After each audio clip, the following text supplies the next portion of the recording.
شروع کرتے ہیں اللہ کے بابرکت نام سے جو دلوں کے حالات سے بخوبی واقف ہے۔ آپ نے اکثر سنا ہوگا کہ خنزیر کا نام لینے سے انسان کی زبان ناپاک ہو جاتی ہے اور مسلمان سے 40 دن کے لیے ایمان دور چلا جاتا ہے۔ خنزیر حرام ہی کیوں کیا گیا؟ اللہ پاک نے خنزیر کو پیدا ہی کیوں کیا؟ ناظرین، آپ نے اکثر سنا ہوگا کہ مغربی ممالک جان بوجھ کر مسلمانوں میں خنزیر کی چربی یا گوشت سے بنی مصنوعات کو عام کرنا چاہتے ہیں۔ اس کی وجہ کیا ہے؟ قرآن و حدیث کی روشنی میں آپ کو آج کی ویڈیو میں ان سوالات کے جوابات ملیں گے۔ خنزیر ایک ایسا جانور ہے جو بیک وقت سبزی اور گوشت خور ہے۔ یہ اس قدر زہریلا ہوتا ہے کہ اس پر سب سے خطرناک زہر بھی کام نہیں کرتا۔ اس کی وجہ یہ ہے کہ یہ دنیا کا واحد جانور ہے جس کو پسینہ نہیں آتا، جس وجہ سے خنزیر کے زہریلے مادہ خارج نہیں ہو پاتے۔ دنیا کا ہر مسلمان یہ تو جانتا ہے کہ خنزیر حرام ہے، لیکن کیوں حرام ہے یہ کم ہی لوگ جانتے ہیں۔ اللہ تعالیٰ قرآن پاک میں فرماتا ہے، آپ فرما دیں کہ میری طرف جو وحی بھیجی گئی اس میں تو میں کسی بھی کھانے والے پر ایسی چیز جسے وہ کھاتا ہو حرام نہیں پاتا، سوائے اس کے کہ وہ مردار ہو یا بہتا ہوا خون ہو یا سور کا گوشت ہو، کیونکہ یہ ناپاک ہے یا نافرمانی کا جانور جس پر ذبح کے وقت غیر اللہ کا نام بلند کیا گیا ہو۔ پھر جو شخص بھوک کے باعث سخت لاچار ہو جائے، نہ تو نافرمانی کر رہا ہو اور نہ ہی حد سے تجاوز کر رہا ہو، تو بے شک آپ کا رب بڑا بخشنے والا اور نہایت مہربان ہے۔ اس آیت کے علاوہ سورہ مائدہ کی آیت نمبر 3، سورۃ بقرہ کی آیت نمبر 173 اور سورۃ النحل کی آیت نمبر 115 میں بھی خنزیر کا گوشت کھانا اللہ پاک نے سختی سے منع فرمایا ہے۔ حضرت جابر بن عبداللہ رضی اللہ تعالی عنہ سے ترمذی کی حدیث نمبر 1297 روایت ہے کہ حضور صلی اللہ علیہ وسلم نے فرمایا، اللہ اور اس کے رسول نے شراب، مردار، خنزیر اور بتوں کی پوجا کو حرام قرار دیا ہے۔ حضرت جابر کہتے ہیں کہ میں نے پوچھا کہ حضور، مردار کی چربی جو کہ کشتیوں پر ملی جاتی ہے یا چمڑے پر لگائی جاتی ہے، اس کا کیا حکم ہے؟ حضور صلی اللہ علیہ وسلم نے فرمایا وہ بھی حرام ہے۔ اب سوال یہ پیدا ہوتا ہے کہ خنزیر حرام کیوں کیا گیا؟ اللہ پاک نے اس کی وجہ سورۃ انعام کی آیت نمبر 145 میں یہ بیان کی ہے کہ خنزیر ناپاک ہے۔ آئیے اب آپ کو خنزیر کی خباثت اور ناپاکی کی وجہ بتاتے ہیں۔ خنزیر سے ایک خاص قسم کی بدبو آتی ہے کہ اس کے پاس انسان کھڑا نہیں ہو پاتا، اس لیے مغربی دنیا میں اس کے جسم پر ایک خاص تیل لگایا جاتا ہے۔ یہ دنیا کا واحد جانور ہے جو دوسروں کی غلاظت کے ساتھ ساتھ اپنی غلاظت بھی کھا جاتا ہے۔ خنزیر اپنی مادہ کے لیے خود دوسرے نر کو پسند کرتا ہے اور ان کو گھیر کر اپنی مادہ کے پاس لاتا ہے اور خود ہی ان دونوں کا ملاپ کرواتا ہے۔ یہ دنیا کا واحد جانور ہے جو کہ ہم جنس پرستی کو بہت پسند کرتا ہے۔ انہی عادات اور خصلتوں کی وجہ سے خنزیر کو قرآن پاک میں ناپاک کہہ کر پکارا گیا ہے، اور یہی وجہ ہے کہ آج خنزیر کو کھانے والوں میں خنزیر کی ہی یہ سب ناپاک عادتیں عام ہو چکی ہیں۔ اسی لیے قرآن و حدیث میں خنزیر سے کسی بھی قسم کا فائدہ اٹھانے سے منع کیا گیا ہے۔ روایات موجود ہیں کہ یہ کسی بھی نبی کی امت کے لیے حلال نہیں کیا گیا۔ خنزیر کی پیدائش کے متعلق مشہور روایت جس کی راوی حضرت ابن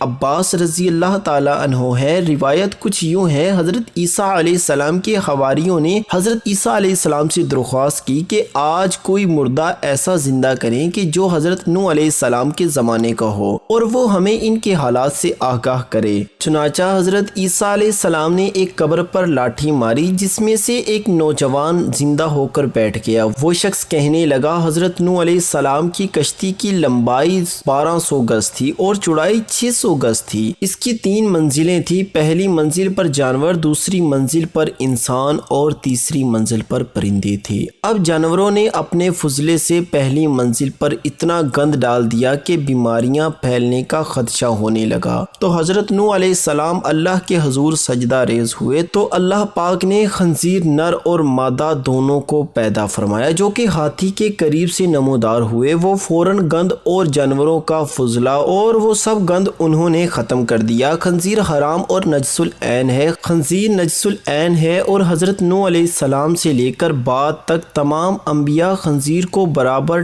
حرام ٹھہراتے رہے ہیں، اس سے کلی اجتناب کا حکم دیتے رہے ہیں، یہاں تک کہ جب حضرت عیسیٰ علیہ السلام نازل ہوں گے تو وہ بھی خنزیر کو قتل کریں گے۔ اب بات کرتے ہیں کہ اس جملے کی کہ خنزیر کا نام لینے سے 40 دن تک زبان ناپاک رہتی ہے یا 40 دن تک ایمان دور چلا جاتا ہے۔ آپ کو بتاتے چلے ایسی کوئی بھی روایت یا حدیث موجود نہیں ہے، یہ بالکل فاسد ہے۔ ہاں، علماء کرام نے اتنا ضرور لکھا ہے کہ بلا ضرورت خنزیر کا نام لینے سے گریز کیا جانا چاہیے۔ اگر نام لیا بھی جائے تو انسان دائرہ اسلام سے خارج نہیں ہوتا، اور 40 دن ایمان سے دور رہنے والی بات کی کوئی اصل نہیں۔ جدید سائنس نے بھی خنزیر کے گوشت پر تحقیق کے بعد اسے انسانی جسم کے لیے مضر قرار دیا ہے۔ دوستو، یہ بات ذہن میں رکھیں کہ حضرت آدم علیہ السلام کو جنت سے صرف اسی لیے نکالا گیا تھا کہ انہوں نے اللہ تعالیٰ کی طرف سے منع کردہ درخت کا پھل کھا لیا تھا۔ ہمیں اس درخت کی حرمت کے متعلق کوئی وجہ معلوم نہیں، اور نہ ہی آدم علیہ السلام کو اس درخت سے ممنوعیت کی وجہ معلوم کرنے کی کوئی ضرورت تھی، بلکہ اللہ تعالیٰ کا منع کر دینا ہی اس کے لیے کافی تھا۔ بالکل اسی طرح ہمارے لیے اور دیگر تمام مومنوں کے لیے اتنا ہی کافی ہے کہ اللہ تعالیٰ نے خنزیر کو حرام قرار دیا ہے۔ اللہ پاک سے دعا کرتے ہیں کہ اللہ پاک ہمیں ایسی تمام چیزوں سے دور رکھے جس سے اللہ پاک اور اس کے رسولوں نے منع فرمایا ہے۔ کمنٹ سیکشن میں آمین ضرور لکھیے، کیا معلوم کس کی آمین ہماری نجات کا باعث بن جائے۔